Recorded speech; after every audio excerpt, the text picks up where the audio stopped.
Hello, everyone, and we are so excited to have you today. We are jumping in to talk about leadership failures. Leaders often talk a lot about their successes, but we also have so much to learn from the challenges and maybe when things didn't quite go according to plan. And so I'm kicking it off with Devin. And can you share a time when you encountered a significant leadership failure and how that experience has really shaped your approach now? Absolutely. So first off, I want to say that leadership is a continuum. We're never going to be perfect at this.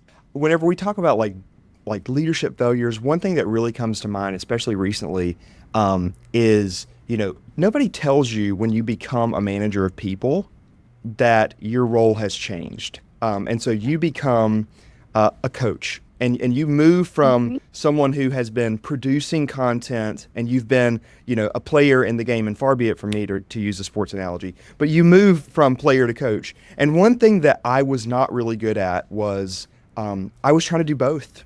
I was trying to be a player and a coach. And when that happens, you're not good at either of them. You can't produce great content and you can't lead people really well.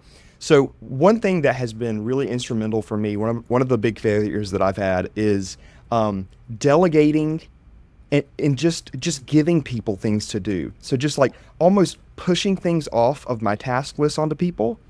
And so what ended up happening was I started getting content, I started getting work product that they weren't reading my mind. And I was really frustrated by that.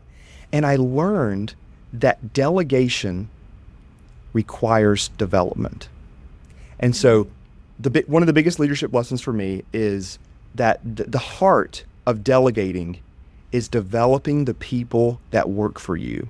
And so instead of just pushing tasks off now, and I'm not perfect at this, but I try to remain cognizant of making sure that whenever I am delegating something to someone, that I have a development plan in mind. So I'm saying, what can I teach this person through giving them this task? How can I meet them, reach them where they are so they understand and contextualize what I'm trying to give them? So I think for a long time in that transition, I really failed my team because I wasn't putting development in mind. And that's been a huge shift for me.